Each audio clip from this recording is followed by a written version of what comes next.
皆さんこんにちは。村田治です。この本は、僕が本当大昔になりますが講談社でやった仕事です。挿絵と表紙を担当いたしました。タイトルは縮んじゃったという本です。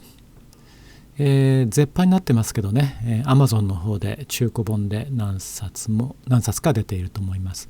でこの中の挿絵は、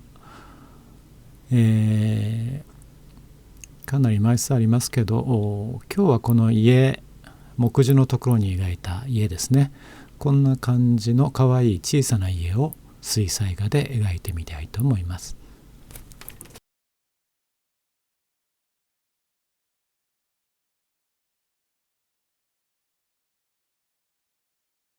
今日はこの写真をもとに描いてみたいと思います。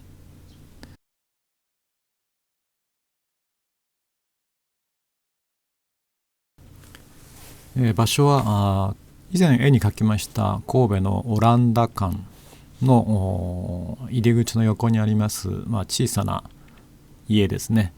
多分これはちょっと閉まっていてよくわからなかったのですが、お土産物屋か何かにされているのではないかと思います。とてもかわいい家でしたので、写真を撮ってきました。でこれをもとに、これをこのまま描くと面白くないので、絵本のような感じに軽いタッチで仕上げたいと思います。前回じゃないですね、以前鉛筆ラフの下書きを残した絵を描きましたけれども、ああいう軽いタッチで、そこにですね、絵本みたいなということで、登場人物も簡単ですが書き加えます。登場人物は何になるのかというのはちょっと、描いている途中に、ご紹介します。小さい絵ですので、ほとんどライブ感覚でということで、なるべく全て、動画にして皆さんにご覧いただきたいと思います。今日はですね、いつものワトソンなんですけど、だいぶ小さいサイズサムホールタイプというのを使っています。ちなみにサムホールタイプというのは日本独特のサイズだと思います。前もって、描いた後の額のサイズを確認しようと思って仮マットって言いますかね、サイズの確認をします。これで、矢継ぎサイズのマットにちょうど入るという確認ができました。ちょうど小さな絵があまりなかったので、描きたいなということで、矢継ぎサイズを描くというふうに思っています。でもう小さい絵ですのでボードに貼らないで、もうブロックタイプですのでね、そのまんま描くつもりなんですけども、一応ですね、ブロックタイプの四隅マスキングテープで貼っておきます。これは絵の具というか水が横側に垂れ込んで、ブロックのその束ですね、紙の束の隙間に入り込む場合があるので、念のためですね貼っておきます。多分、使う必要はないとは思うんですけど、貼っておきます。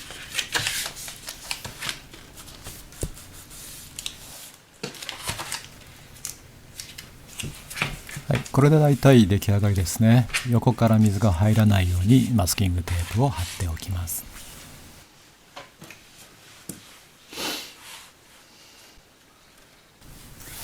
それでは早速下書きから描いていきます。今回は下書きのラインを残すということなので、ちょっとそれを意識して描いていきます。この辺はまだちょっと薄く描いてますね。全体こんな感じでこの辺に入れるっていう段階です。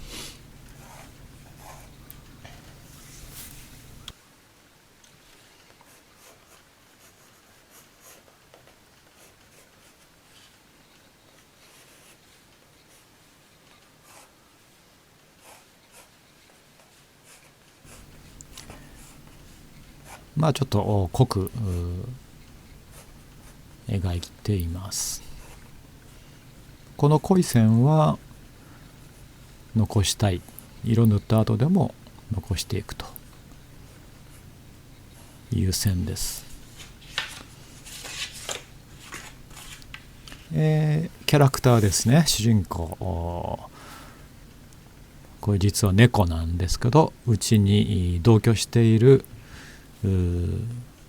猫です。ペットというよりも私たちの先生といいますかね、飼い主、私たちを飼っている猫という感じがしますけれども、一般的にはペットということです。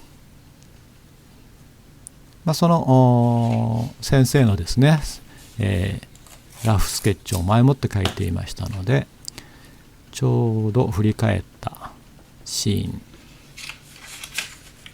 です。で、このドアのところからドアのところまで、この先生がですね来て、ちょっと振り返ってこっちを何ですかという形で、見ているというシーンになります。どんな物語の一場面かは想像にお任せします。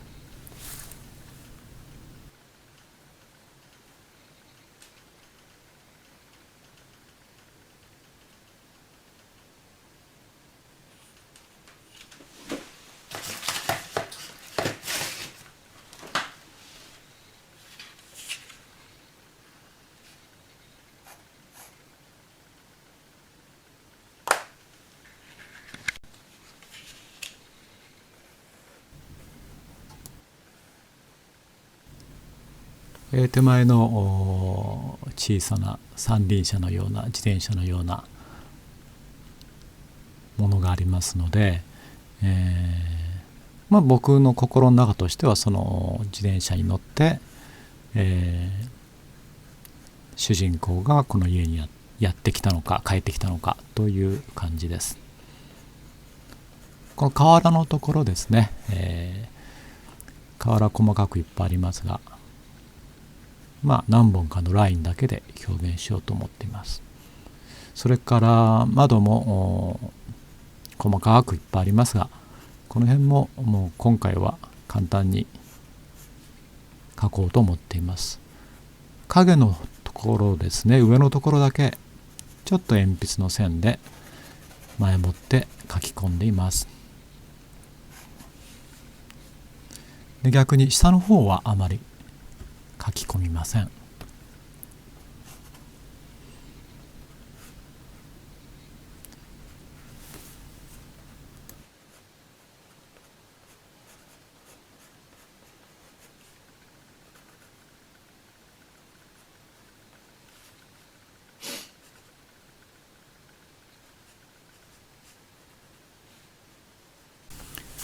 ひたすら写真を見ながらどんどん描いていくという段階ですね。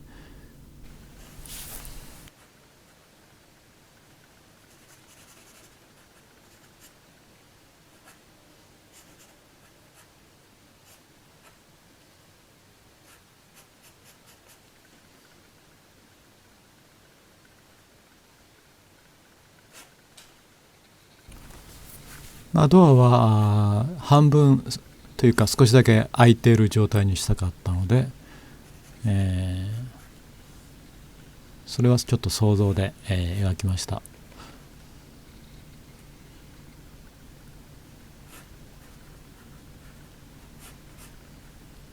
この家は赤いオーニングと赤い窓が可愛いですね。で、この窓の右の方の窓なんですが、屋根もそうですけど、写真でご覧いただけるようにちょっと見えないんですよね。で、実際何枚か写真撮ってきてるので正確に描こうと思えば描けるんですけど、そこまでする必要はないというか、ちょっとこの辺は家の右側ですね、ちょっと屋根が切れちゃっているので、この辺はちょっと自分の想像で変えようと思っています。ここに煙突も実際にはありませんが、住むにはね、暖炉があった方がいいということで煙突も描いてあげました。煙突描くととても可愛くなりますからね。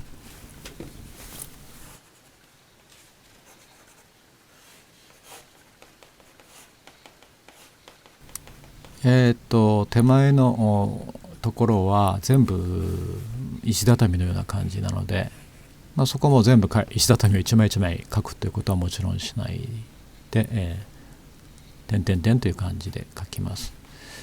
ちょっと自転車がポイントなので少し強く描きます。それから家の後ろはこれはちょっと森のような感じにしましょう。木を描きます。本当はコンクリートの擁壁ですね。それから白い柵も描いてあげましょう。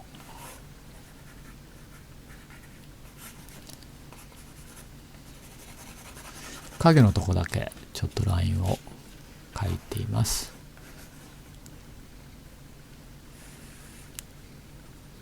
煙突、フランスの煙突、パリとかですね、2つポコポコととんがってますよね。煙突のパイプでしょうかね。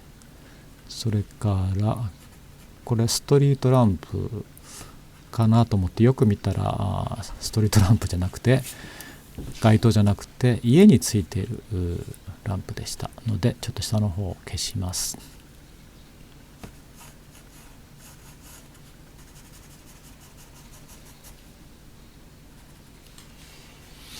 ところどころグッとね描きます。強く描きます。鉛筆ですね。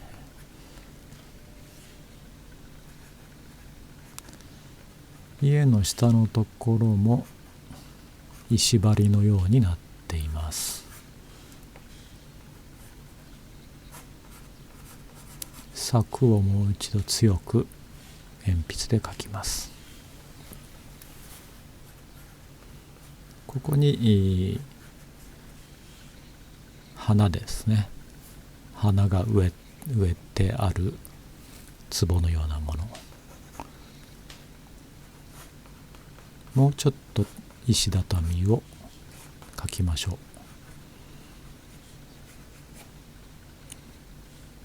自転車にちょっとカゴつけてあげましょうか。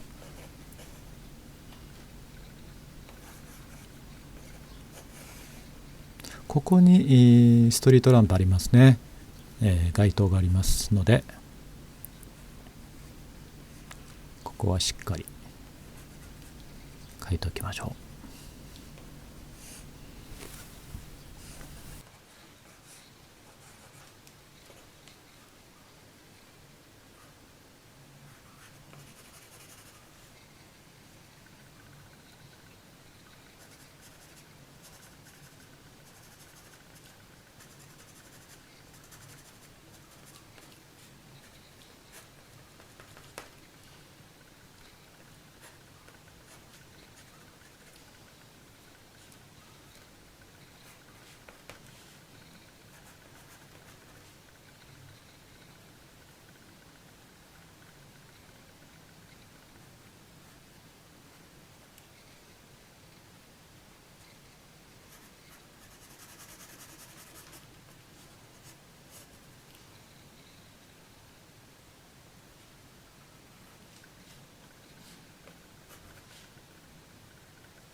ちょっと右側のひさしが短かったので伸ばしてあげました。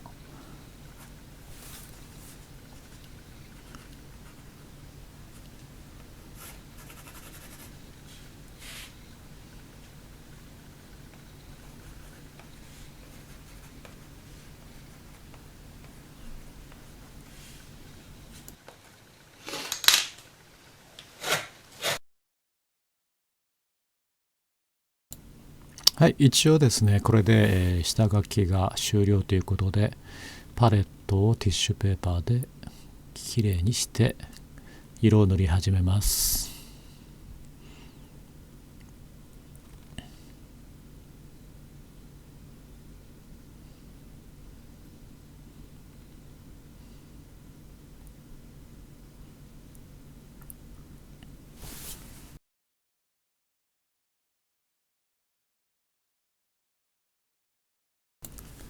使用している絵の具なんですけども、今までと一緒ですね。ウィンザー&ニュートンです。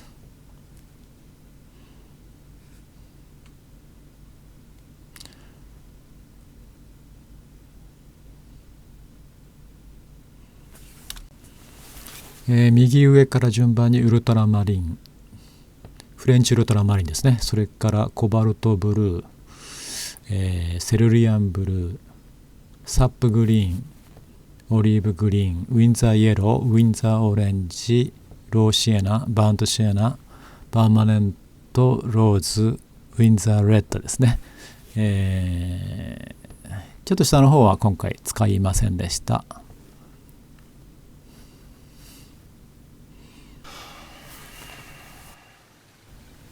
はい、じゃあ屋根から塗っていきます。ちょっと白いところどころあえて残しています。で、影を塗るためにコバルトブルーとパーマネントローズ混ぜて、紫を作りました。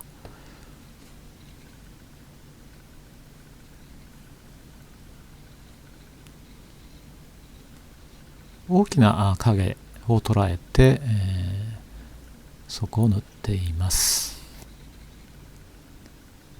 で、ところどころちょんちょんっていう感じですね。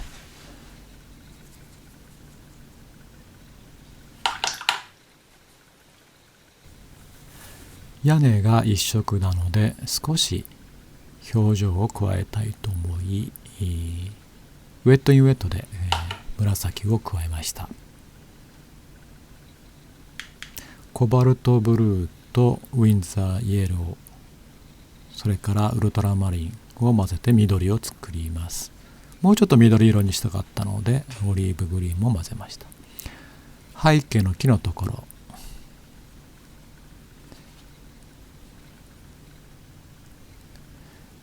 大きく点描のところと筆先でもっと小さな点描のところと強弱をつけて塗っています。一緒に同時にですね、手前の方の緑も塗ります。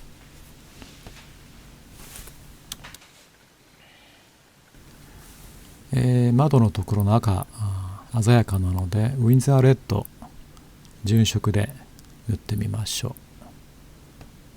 ちょっと強すぎるかもしれません。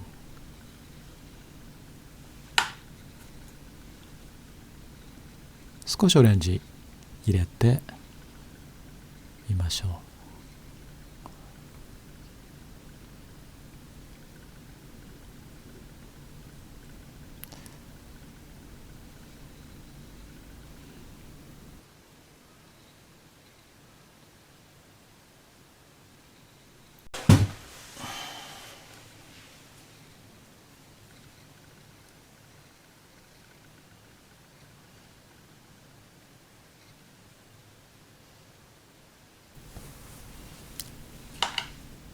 はい、あまり一箇所にこだわらないで、手前の今度石畳を塗るために色を作ってみましょう。ちょっと濡らしといて、ここはにじませたいですよね。にじみを作りたいのでグレーっぽく、ちょっとグレーっぽくしたいんでローシェナを混ぜました。ここはふわふわっとした感じにしたい。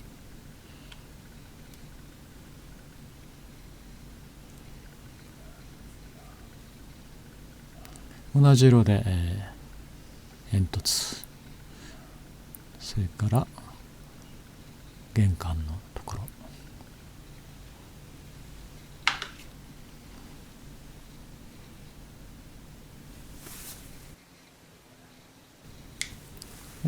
手前ちょっと違う色も混ぜましょう。ちょっと赤くなりましたので慌てて少し水で弱くしました。これウェットインウェットですね、完全に。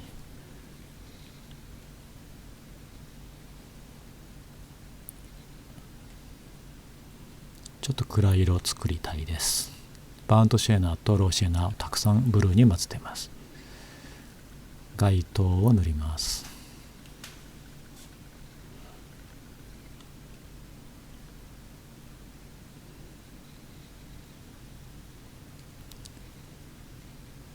ゆっくり描いてしまうとですね、線が曲がってしまいますので、さっさっていう感じで描きましょう。街灯と同じ色で濃いところを塗っています。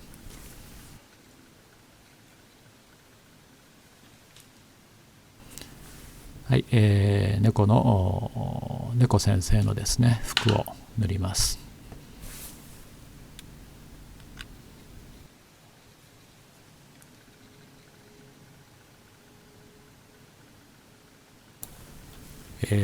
模様大事ですよね。それからちょっと鼻のとこなんです。で、うちの猫さんはですね、鼻が黒いんですけど、それをそのまんま絵にしちゃうと猫に見えなくなっちゃうので、そこがちょっと難しいとこなんですね。なんとなく黒いのは残したい。コアラにならないようにね。ですから普段はあまり絵のモデルには向いてないんですよね。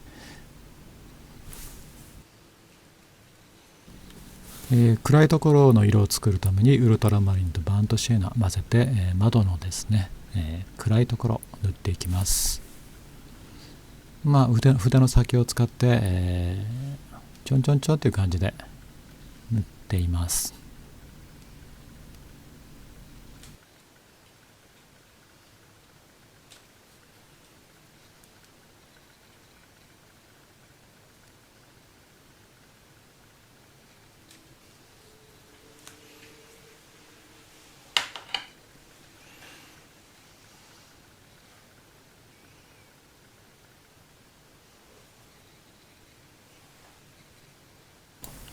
ウィンザーレッドですねを使って、自転車を塗りましょう。筆がねあんまり太いといけない、塗りにくいかもしれないので、別に細い筆使っても全然構わないです。僕はちょっと面倒なのでというか、なるべく太い筆を使うようにしています。強弱がね出ます、その方がね。花を同じ赤で塗っています。ここの柵のところを描くために向こう側の緑を塗ります。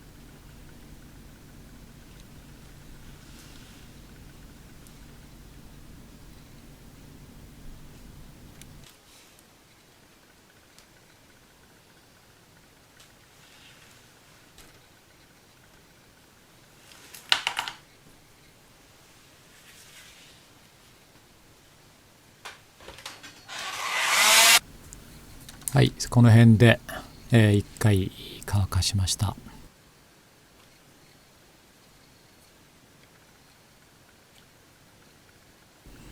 はい、だいぶ仕上がってきたので、細い筆で細かいところを塗っていきます。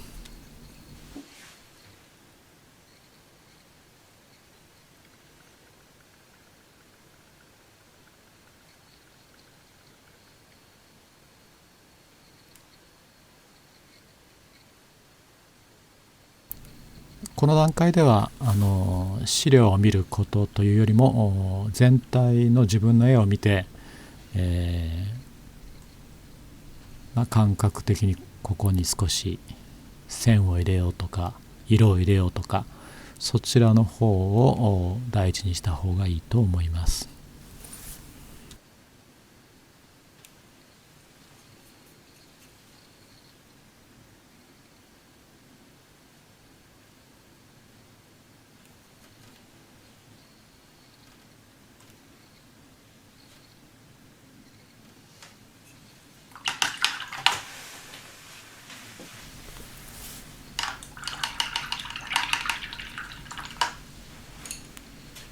はい、あまり描き込まないでこの辺で、いいと思います。最後にですね、サインを今日は入れちゃいます。日付も入れましょ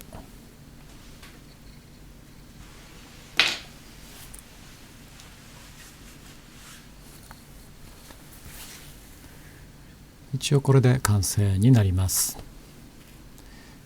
最終的に良いカメラで撮影したものがこちらになります。今日は下書きのラインを残して、ちょっと絵本的な水彩画を描く。